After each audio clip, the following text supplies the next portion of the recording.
Let's dance in style, let's dance for a while. Heaven can wait, we're only watching the skies. Hoping for the best, but expecting the worst. Are you gonna drop the bomb? Hello, hello, hello. Good morning. Good morning, Hong Kong. Good morning, world. This is me, Glad. Everything about Glad. At nagtatrabaho po ako dito sa Hong Kong as domestic helper. So, today, I will show you or I will teach you how to cook easy fried rice. More of people really like fried rice, especially ako. I like fried rice. Mga alaga ko, favorite nila yung fried rice. Napakasimple lang po.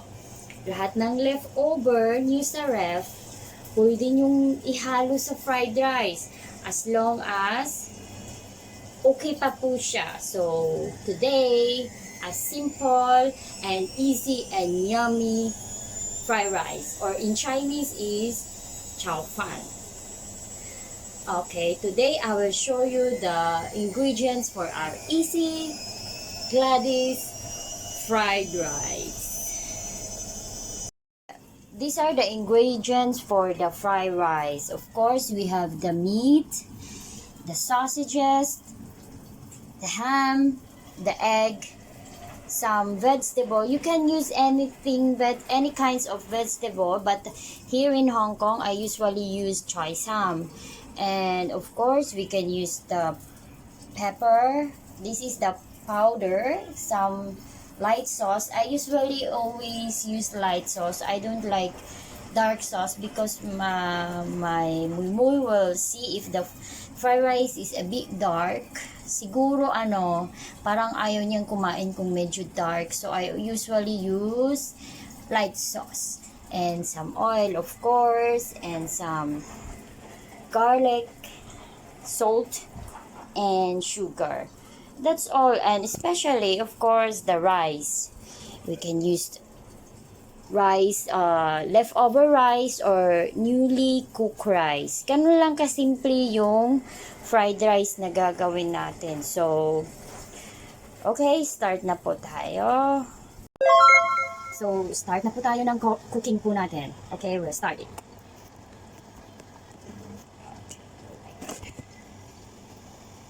Una po, of course, the salt. Lalagay na po natin. Lagyan natin ng konting oil lang po. Hindi kailangan ng maraming oil kasi non-sticky na po yung ginamit kong fan. So, hindi masyadong malakas yung apoy. Okay, just wait a minute lang. Pagkatapos, ilagay na po natin garlic. Ano ko na po yung garlic. Maano lang po yung apoy ko po. The garlic, ito po yung garlic.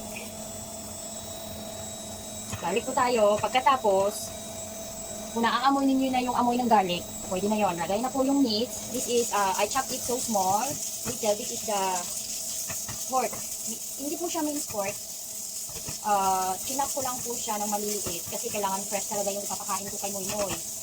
Pagkatapos, ilagay ko na po yung sausages at ham. Pwede na po siyang isabay kasi madali lang naman siyang maluto. So, ito madali lang itong lutuin. Kahit 5 minutes, okay na po, madali lang po siya. Sa akin, lalagyan ko ng konting water. Ang ginagamit kong pang chicken broth. Konti lang talaga to make it that hindi siya masusunog. So, konti lang po. Just 2 spoon, ganun lang po. Pagkatapos, lang po, lagyan ko ng konting oil at tuyo po, sauce. Kunti lang po kasi ayaw ng alaga ko talaga ng ma-dark na luto.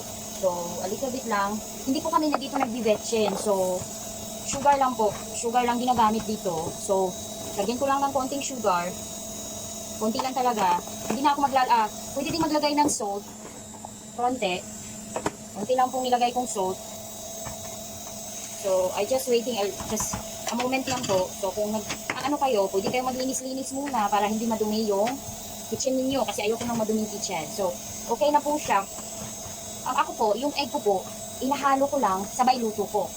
Ewan kung ang iba ginagamit ko, pero ako ganito. Ilalagay ko lang siya. Kasi mahahalo din naman siya. So, easy lang kasi yung pagkaluto ko. Around 5 minutes, tapos na po ako magluluto. So, ito na po yung kanin. Bagong saing po siya kasi wala kaming leftover. Kasi konti lang po yung niluluto ko talaga. So, ang egg, nagaano na siya. So, pwede na ihalo lahat. Okay na po siya. Lagay mo, of course, the last one is the vegetable. Kasi ang vegetable, madali lang lutuin.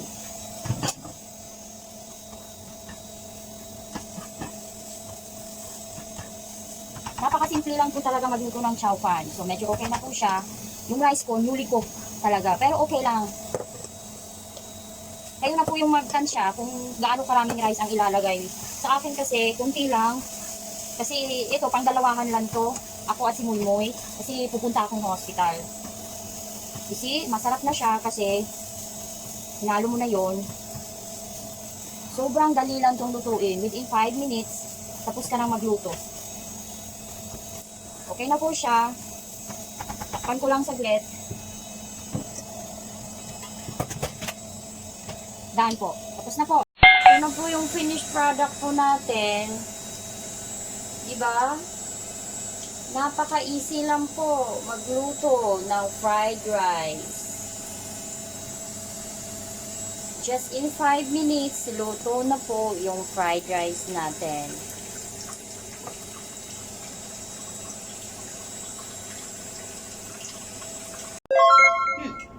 Ito na po yung finished product po natin. Tingnan nyo, masarap. Na-taste ko na po. Try ko na. I-try ko ulit. Ano ba pangalan ko? Kalimutan ko. Anyway, basta, madali lang po talaga siya. Any leftover, easily cook. May toyo ka lang, may oil ka lang, may asin, okay na. Kahit walang betchen po, hindi kami ginagamit dito. Kasi, bawal po. Basta, masarap siya. Try to cook it in your house. Thank you po. Again, everything about Gladys. It's my daily work, my daily life here in Hong Kong.